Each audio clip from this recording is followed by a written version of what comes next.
আসসালামু আলাইকুম, আমন্ত্রণ জানাচ্ছি মাই টিভি রাতের সংবাদে। আপনাদের সঙ্গে আছি আমরা দুজন, আমি আরশিদা আলী এবং আমি সাকলাইন রাসেল। শুরুতে জানিয়ে দিব সংবাদ শিরোনাম। ১,৬৬৮ কোটি টাকা ব্যয়ে ৪টি প্রকল্পের অনুমোদন দিয়েছে জাতীয় অর্থনৈতিক পরিষদের নির্বাহী কমিটি একনেক।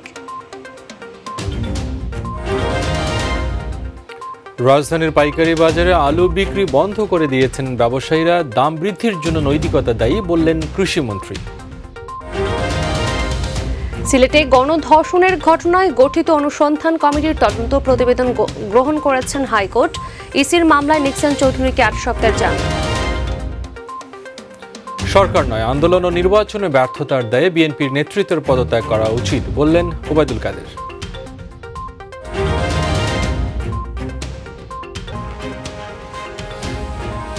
শুনলেন শিরোনাম, এবারে বিস্তারিত। ১,৬৬৮ কোটি টাকা ব্যয়ে ৪টি প্রকল্পের অনুমোদন দিয়েছে জাতীয় অর্থনৈতিক পরিষদের নির্বাহী কমিটি একনেক। সকালে রাজধানীর আগারগাঁয়ে এনইসি সম্মেলন কক্ষে প্রধানমন্ত্রী শেখ হাসিনার সভাপতিত্বে একনেক বৈঠকে অনুমোদন দেওয়া হয়। গণভবন থেকে ভিডিও কনফারেন্সে বৈঠকে যুক্ত হন প্রধানমন্ত্রী। এর মধ্যে সরকারি অর্থায়ন ১,৫২৪ কোটি ৭৮ লাখ টাকা এবং সংস্থার নিজস্ব অর্থায়ন ১৪৩ কোটি ৫১ লাখ টাকা ব্যয় হবে। পরিকল্পনা মন্ত্রী এম এ মান্নান করোনায় আক্রান্ত হওয়ায় একনেক সভায় অংশ নিতে পারেননি। ফলে একনেক পরবর্তী সংবাদ সম্মেলন করেন পরিকল্পনা বিভাগের সচিব মোহাম্মদ আসাদুল ইসলাম।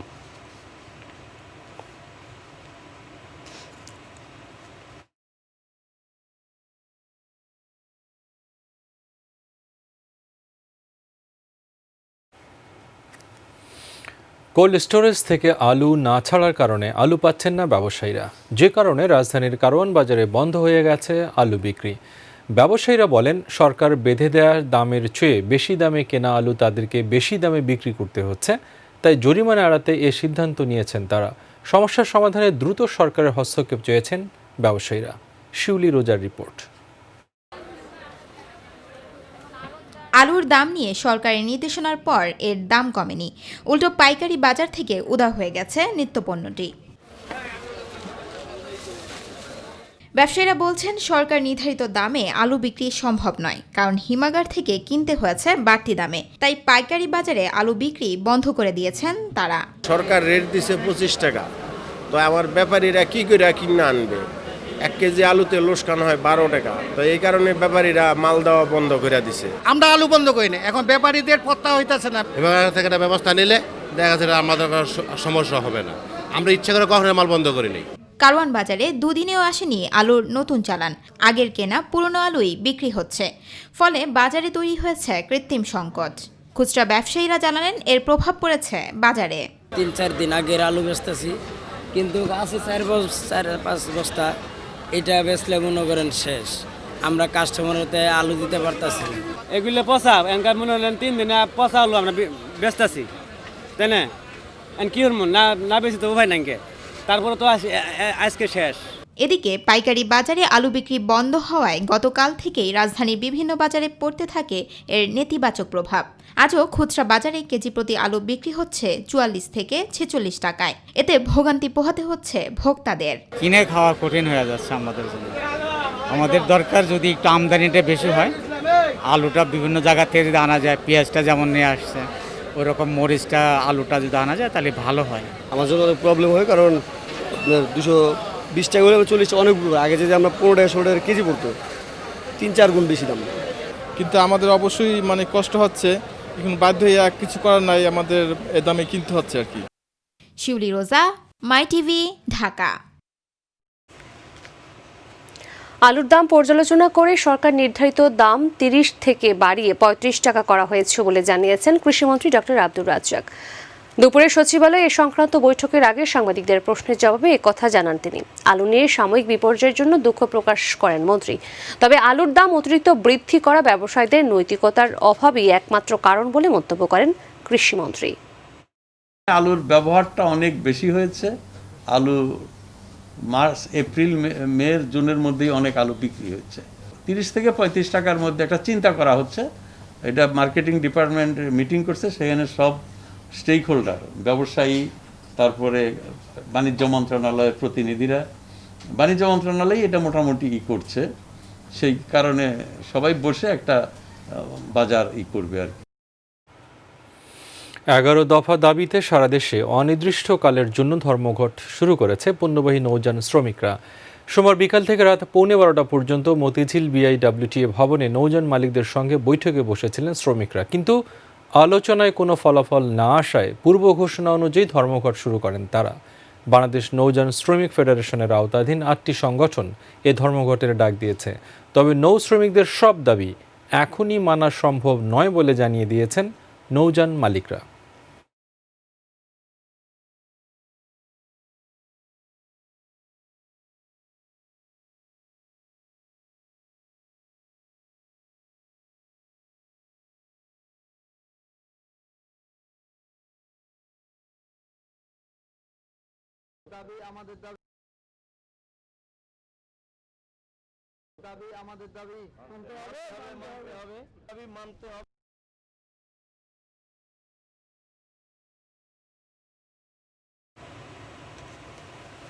সিলেটের এমসি কলেজে তরুণীকে দলবদ্ধ ধর্ষণের ঘটনায় যৌথ অনুসন্ধান কমিটির 176 পৃষ্ঠার তদন্ত প্রতিবেদন গ্রহণ করেছে হাইকোর্ট। এর মধ্যে আগে দেওয়া রুলের নোটিশ উভয়পক্ষ পেয়েছে কিনা তা জানাতে নির্দেশ দিয়েছে হাইকোর্ট। গত 29 সেপ্টেম্বর হাইকোর্টের এই বেঞ্চ ওই সংঘবদ্ধ ধর্ষণের ঘটনা অনুসন্ধানে যৌথ কমিটি গঠন করে দেন। সিলেটের জেলা ও দায়রা জজ, চিফ মেট্রোপলিটন ম্যাজিস্ট্রেট এবং অতিরিক্ত ডেপুটি কমিশনারকে এই অনুসন্ধানে নির্দেশ দেওয়া হয়। পাশাপাশি এই কমিটিকে সার্বিক নিরাপত্তা ও সহযোগিতা করতেও পুলিশ কমিশনারকে নির্দেশ দেন হাইকোর্ট। সিলেটের বন্দরবাজার পুলিশ ফাঁড়িতে নির্যাতনে রায়হান আহমেদ হত্যা মামলায় পুলিশ কনস্টেবল টিটু চন্দ্র বিশ্বাসের 5 দিনের রিমান্ড মঞ্জুর করেছেন সিলেটের অতিরিক্ত chief judicial magistrate Mohammad Ziadur Rahman. PBI দুপুরে তাকে আদালতে হাজির করে 7 দিনের রিমান্ডের আবেদন করে। শুনানি শেষে আদালত 5 দিনের রিমান্ড মঞ্জুর করেন। কনস্টেবল টিটু বন্দরবাজার ফাঁড়িতে কর্মরত ছিলেন। রায়হান হত্যার পর তাকে সাময়িক বরখাস্ত করা হয়।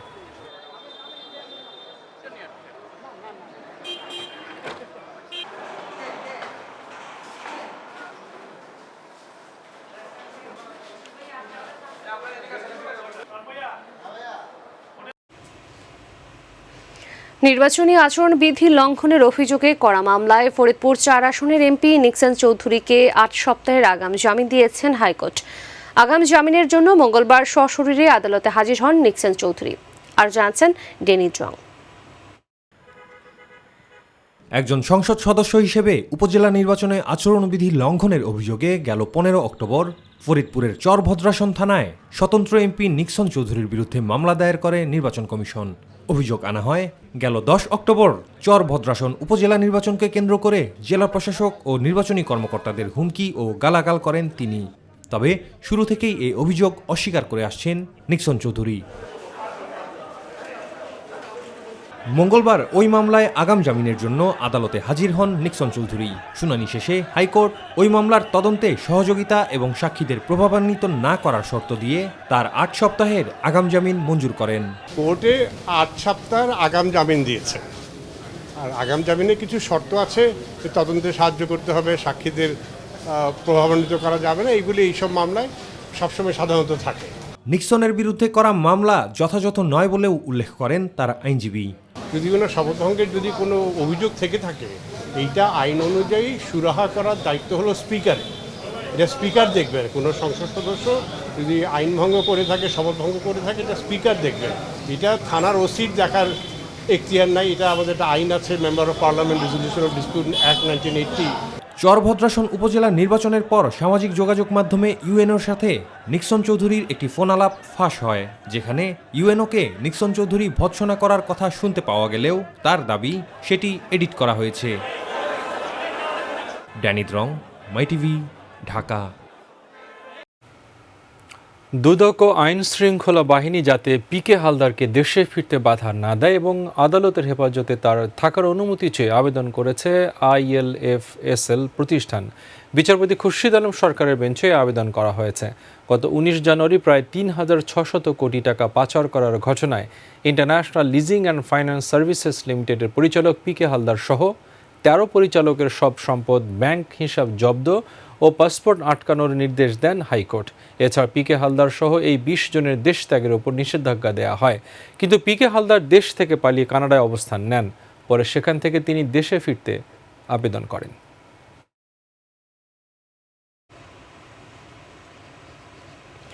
সরকারের পদত্যাগ দাবি করার আগে গত ১২ বছরে আন্দোলন ও নির্বাচনে ব্যর্থতার জন্য বিএনপির নেতৃত্বের পদত্যাগ করা উচিত বলে মন্তব্য করেছেন আওয়ামী লীগের সাধারণ সম্পাদক ওবায়দুল কাদের।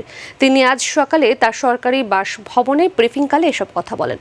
বাংলাদেশের সরকার ধর্ষণ সহ নারীর প্রতি সহিংসতা বন্ধে অত্যন্ত কঠোর অবস্থান নিয়েছে এবং সর্বোচ্চ শাস্তির বিধান রেখে আইন সংশোধন করেছে বলে মন্তব্য করেন ওবায়দুল কাদের। বিএনপি কখনো মধ্যবর্তী কখনো ফ্রেশ নির্বাচনের দাবি তুলেছে সম্পর্কহীন অযৌক্তিকভাবে, যেটা দুনিয়ার কোনো দেশেই এ ধরনের অযৌক্তিক দাবি বিরোধী দল উত্থাপন করেনি। ইস্যু না পেয়ে আন্দোলন করতে তো তারাই পারছে না, তাই এই ইস্যু নিয়ে সরকারের পদত্যাগ চায়, যা মামা বাড়ির আবদারের মতোই। আনঅফিসিয়াল বা বিটিআরসির তালিকায় নেই কিন্তু নেটওয়ার্কের আওতায় রয়েছে এমন মোবাইল ফোন হ্যান্ডসেট ব্যবহারের বিষয়ে নীতিমালা করা হবে বললেন বাংলাদেশ টেলিযোগাযোগ নিয়ন্ত্রণ কমিশনের চেয়ারম্যান জহুরুল হক। ট্যাক্স ফাঁকি ও সন্ত্রাসী কার্যক্রম রোধ করতে আস্তে আস্তে সব মোবাইল ফোনগুলোকে এনআইআর ডাটাবেজের আওতায় আনা হবে বলেও জানান তিনি। সাপ্তাহিক আয়োজন মাইটেকে জানাচ্ছেন মুবাল্লিক করিম। স্মার্টফোন কেনার কথা মাথায় আসলেই দুটি বিষয় সামনে আসে, অফিসিয়াল নাকি আনঅফিসিয়াল। তখন সেক্ষেত্রে দ্বিধার মধ্যে পড়তে হয় ক্রেতাদের।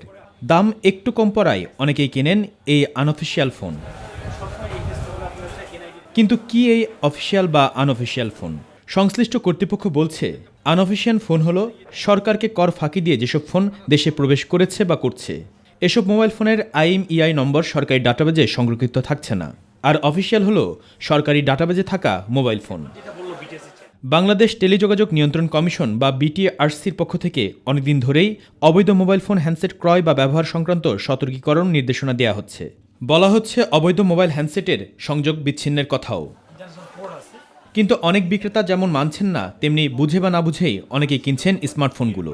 দোকানদারও চাচ্ছে না যে আনঅফিসিয়ালের কারণে বিক্রির কারণে যে হ্যাসেল হচ্ছে, কাস্টমার বিটিআরসি থেকে বন্ধ হয়ে যেতে পারে, আদারওয়াইজ কোনো কাস্টমসের লোক এসে এখানে রেট দিতে পারে। এখন কাস্টমার যখন যেটা চাইবে ওটার তো আপনার দোকানদাররা রাখবে। বাংলাদেশ টেলিযোগাযোগ নিয়ন্ত্রণ কমিশন বা বিটিআরসির পক্ষ থেকে প্রকাশিত বিজ্ঞপ্তি নিয়ে দ্বিধায় অনেক ব্যবহারকারী, যারা এরই মধ্যে আনঅফিসিয়াল ফোন বিদেশ থেকে নিয়ে এসেছেন বা কিনেছেন। এ নিয়ে একান্ত সাক্ষাৎকারে বিষয়টি তুলে ধরেন কমিশনের চেয়ারম্যান জহুরুল হক। কী হবে বলা যাবে না, তবে আমরা একটা পলিসি করছি। সেই পলিসির মধ্যে এইগুলো কী করা, এই মুহূর্তে আমরা কাউকে ধরছি না, তো কাউকে কিছু করছি না, যে যেমন আছে কাজ করতেছে। আমরা একটা পলিসি করব, পলিসি করে দেখবো যে যারা বৈধভাবে আসে তাদের কী করা যায়। বাংলাদেশের লোক তো একটু আতিথ্যপরায়ণ আছে, আত্মীয় স্বজন, শ্বশুরবাড়ি, বাপের বাড়ি, তাদের লোকজনের জন্য কিছু কিনে, সেটার জন্য কী করা যায় আমরা বসে চিন্তা করব। বৈধভাবে যদি এসে থাকে, যেগুলো বৈধ কেনাকাটা আছে, বৈধভাবে আসছে, সেগুলো বেশি আমরা কনসিডার করবো। সেটা হলো জনপ্রতি একটা দুইটা, যে জন 10টা 20টা আনে তাকে কোনো কনসিডার করবো না। জানালেন অবৈধ হ্যান্ডসেট ব্যবহার রুখতে ন্যাশনাল ইকুইপমেন্ট আইডেন্টিটি রেজিস্টার কার্যক্রম অচিরেই শুরু করা হবে। যে কোনো সিস্টেম চালু করতে কিছু সময় লাগে, তাই এটা টেস্ট হচ্ছে, পরীক্ষা হচ্ছে, টেন্ডার হয়ে গেছে। আজকে আমি অনুমোদনও দিয়েছি, এখন শুধু শেষ পর্যায়ে আছে টেন্ডারের, ইভ্যালুয়েশন খোলা হবে কত টাকা। তবে বিজ্ঞপ্তি প্রকাশের আগে থেকে যারা ব্যবহার করে আসছেন তারা বাদে নতুন করে এই ধরনের ফোন কেনা থেকে বিরত থাকতে ক্রেতাদের প্রতি নির্দেশনা বিটিআরসির। ক্রেতা কি কিনবে না কিনবে, ক্রেতাকে সাবধান হয়ে কিনতে হবে, এটা ক্রেতার দায়িত্ব। এবং কী কী দায়িত্ব তা আমরা পত্রিকায় রেজ করে দিয়েছি, যে এই টেস্ট করবেন, এই টেস্ট করে ক্রেতা। যে ক্রেতা সাবধান না তার জন্য আমরা কিছুই করতে পারবো না, যে ক্রেতা সাবধান তার জন্য আমরা আসি। মুবাল্লিক করিম, মাই টিভি, ঢাকা। দর্শক, নিচ্ছে একটি সংবাদ বিরতি, ফিরছে একটু পরে, আমাদের সঙ্গেই থাকুন। দেশে গত 24 ঘন্টায় করোনায় আক্রান্ত হয়ে আরও 18 জনের মৃত্যু। বিদেশগামীদের দুর্ভোগ কমাতে বাড়ানো হয়েছে করোনা পরীক্ষার কেন্দ্র। বৃহস্পতিবার শুরু হচ্ছে দুর্গোৎসবের মহাষষ্ঠী তিথি। শেষ মুহূর্তে তুলির আঁচড়ে প্রতিমা তৈরিতে ব্যস্ত মৃৎশিল্পীরা। আবারও স্বাগত জানাচ্ছি। আপনারা দেখছেন মাই টিভি রাতের সংবাদ। দেশে গত 24 ঘন্টায় করোনা ভাইরাসের সংক্রমিত আরও 1380 জন রোগী শনাক্ত হয়েছে। একই সময় করোনায় সংক্রমিত আরও 18 জনের মৃত্যু হয়েছে। দেশে এখন পর্যন্ত নিশ্চিত করোনা সংক্রমিত ব্যক্তির সংখ্যা দাঁড়িয়েছে 3,91,586 জন। এর মধ্যে 5,699 জনের মৃত্যু হয়েছে আর সুস্থ হয়েছে 3,07,141 জন। স্বাস্থ্য অধিদপ্তরের সংবাদ বিজ্ঞপ্তিতে এই তথ্য জানানো হয়। গত 24 ঘন্টায় দেশে 13,611 জনের নমুনা পরীক্ষা করা হয়। পরীক্ষার সংখ্যা বিবেচনায় রোগী শনাক্তের হার 10.14%। বিদেশগামীদের দুর্ভোগ কমাতে করোনা পরীক্ষার কেন্দ্র বাড়িয়েছে সরকার। দুপুরে সচিবালয়ে মন্ত্রণালয়ের সভাকক্ষে বৈঠক শেষে এই কথা জানান স্বাস্থ্যসেবা বিভাগের সচিব আব্দুল মান্নান। তিনি জানান, ল্যাব ফ্যাসিলিটিজ রয়েছে এমন হাসপাতালকে বিদেশগামীদের করোনা পরীক্ষার জন্য নির্বাচিত করা হয়েছে। এর আগে সরকারিভাবে একটি কেন্দ্রে বিদেশগামীদের করোনা পরীক্ষা করা হতো।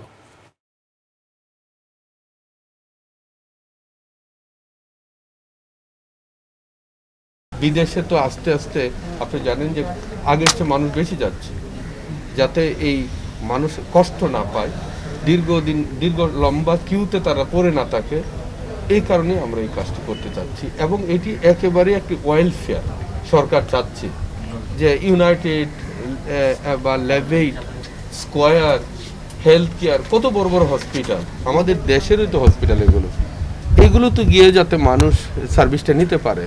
এবং ল্যাব ফ্যাসিলিটিস আছে, তারা অনেক চমৎকারভাবে আমি মনে করি তারা এটাকে ম্যানেজ করতে পারবে। অসময়ের ফলন সুসময়ের বার্তা নিয়ে কৃষকের ঘরে ঘরে এখন খুশির জোয়ার। এই অবস্থা যশোরের বাঘারপাড়া উপজেলার দাঁতপুর অঞ্চলে। মাঠের পর মাঠে টমেটোর সমারোহ। গ্রীষ্মকালীন টমেটো চাষ করে এখানকার চাষিরা বেজায় খুশি। দাম গত বছরের চেয়েও ভালো পাওয়া যাচ্ছে।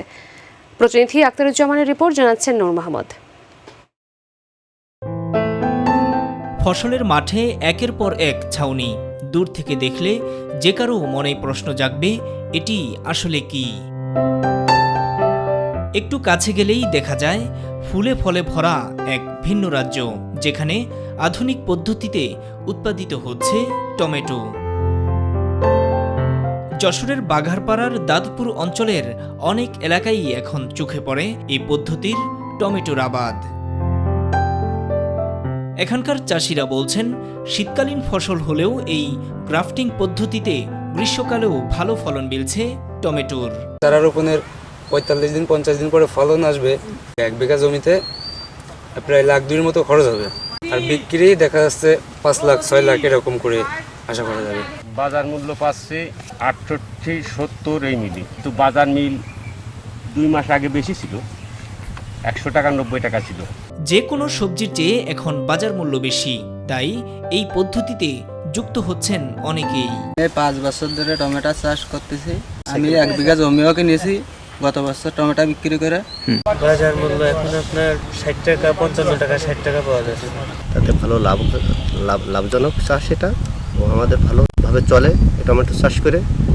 এসব টমেটোর চাহিদাও বেশ, বাগান থেকেই কিনে নিয়ে যান ক্রেতারা। নিজে ক্ষেতের থেকেই নিয়ে যাই, আমি বিভিন্ন জায়গায় পাঠাই, রাজশাহী, সিলেট, চিটাগাং। আজকের আমার বাজার মূল্য আমি কৃষকদের দিছি আপনার 60 টাকা। কৃষি কর্মকর্তা জানালেন, আধুনিক এই পদ্ধতির চাষাবাদ ছড়িয়ে দিতে কৃষকদের দেয়া হচ্ছে প্রযুক্তিগত সহায়তা। আমরা সময়ে সময়ে কৃষকদেরকে উদ্বুদ্ধ করে যাচ্ছি এই টমেটো সহ বিশেষ করে যে সকল উচ্চ মূল্যের ফসল আছে সেগুলোর চাষ সম্প্রসারণ করার জন্য এবং আরো বেশি বৃদ্ধি করার জন্য। এ চাষ পদ্ধতি দেশব্যাপী ছড়িয়ে দিতে পারলে নানা পুষ্টিগুণে ভরপুর এই সবজির চাহিদা সারা বছরই পূরণ করা সম্ভব বলে মনে করেন সংশ্লিষ্টরা। নূর মোহাম্মদ, মাই টিভি নিউজ ডেস্ক। আর মাত্র কদিন, তারপরে শুরু সনাতন ধর্মাবলম্বীদের সবচেয়ে বড় ধর্মীয় উৎসব দুর্গাপূজা। শেষ মুহূর্তে তুলির আঁচড়ে প্রতিমা তৈরিতে ব্যস্ত সময় পার করছেন ব্রাহ্মণবাড়িয়ার নবীনগর উপজেলার ঐতিহ্যবাহী ভোলাচং গ্রামের মৃৎশিল্পীরা। আর নারায়ণগঞ্জের স্বাস্থ্যবিধি মেনে পূজা আয়োজনে ব্যস্ত সংশ্লিষ্টরা। প্রতিনিধি শ্যামা প্রসাদ চক্রবর্তী ও আবদুল্লাহ আল মামুনের তথ্য ও ভিডিও চিত্রে শিউলি রোজার রিপোর্ট। শেষ মুহূর্তে তুলির আঁচড়ে প্রতিমা তৈরিতে ব্যস্ত সময় পার করছেন ব্রাহ্মণবাড়িয়ার নবীনগর উপজেলার ঐতিহ্যবাহী ভোলাংচং গ্রামের মৃৎশিল্পীরা। আগামী 22 অক্টোবর মহাষষ্ঠী পূজার মধ্য দিয়ে শুরু হতে যাচ্ছে এবারের শারদীয় দুর্গোৎসব। এবছর নবীনগর উপজেলার 118টি দুর্গা মণ্ডপে শারদীয় দুর্গাপূজার আয়োজন করা হচ্ছে। আজকে 26 বছর ধরে এই কাজটা আমার বাবা করছে, আমার দাদু করছে। করোনার লাগি আমরা কাজ করতে পারি না, টাকা পয়সার লাগি আমরা মাটি টাটি রাখতে পারি না। করোনার কারণে গত বছরের তুলনায় এবছর উপজেলার পূজা কম হওয়ায় প্রতিমার চাহিদা অনেকটাই কম বলে জানান তারা। এই বছর আমরা মনে করেন কাজ খুব লেটে ধরছি আর কি। গেছে মানে প্রতিমা অনেক বানাইছে, এবার আডার গত বছর যেই মূর্তিটা মনে করেন 40,000 টাকা বিক্রি হয়েছে, এটা মনে করেন 15,000 আর সর্বোচ্চ হইলে 20,000 টাকা। নবীনগর উপজেলার পূজা উদযাপন পরিষদের সভাপতি জানালেন, স্বাস্থ্যবিধি মেনে সীমিত পরিসরে আয়োজন করা হয়েছে এবারের পূজা উৎসব। ইতিমধ্যে পূজার সার্বিক প্রস্তুতি প্রায় সম্পূর্ণের পথে। এখানে পর্যাপ্ত পরিমাণ পুলিশ এবং র্যাব, আনসার ব্যাটালিয়ন সহ পর্যাপ্ত পরিমাণ আইনশৃঙ্খলা বাহিনী মোতায়েন থাকবে।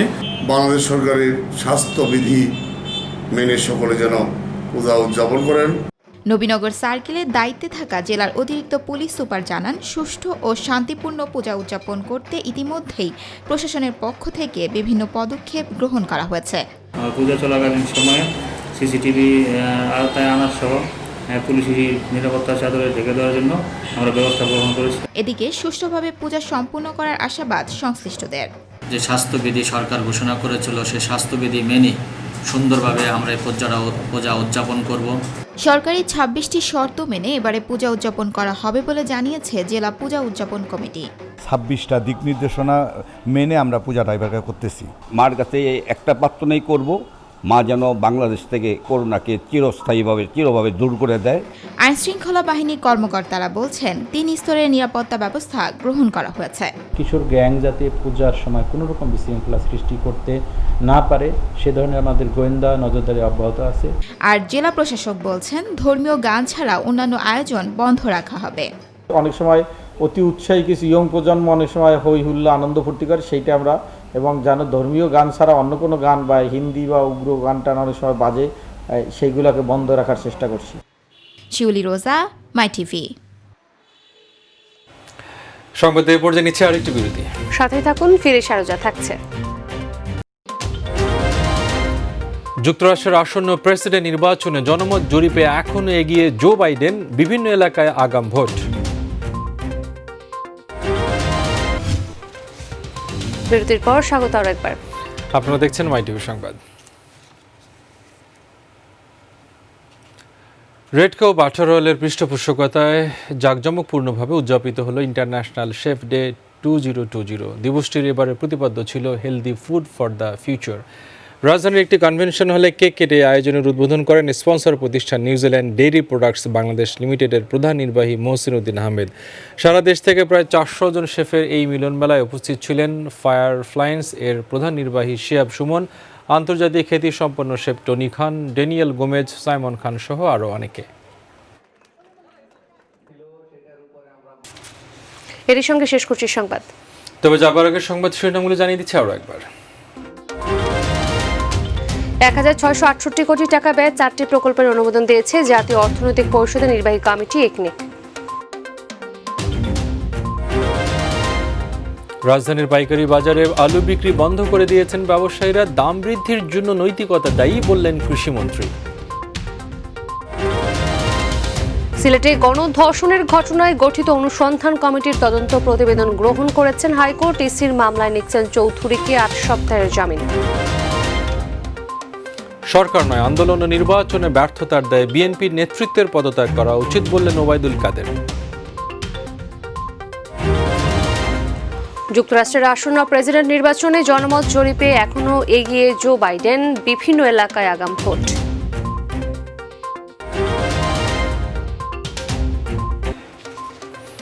সঙ্গে থাকার জন্য ধন্যবাদ। এছাড়া ইউটিউবে মাই টিভির সংবাদ পেতে ভিজিট করুন youtube/mytvbd নিউজ এবং আমাদের অনুষ্ঠান দেখতে ভিজিট করুন youtube/mytvbangla, facebook/mytvbangla ও twitter/mytvbangla। আমাদের পরবর্তী সংবাদ দেখার আমন্ত্রণ জানিয়ে বিদায় নিচ্ছি আমরা দুজন, আমি আরশিদ আলী এবং আমি সাকলাইন রাসেল। প্রিয় দর্শক, করোনা সংক্রমণ রোধে সবাই সতর্ক থাকুন, স্বাস্থ্যবিধি মেনে চলুন। আল্লাহ হাফেজ। আল্লাহ হাফেজ।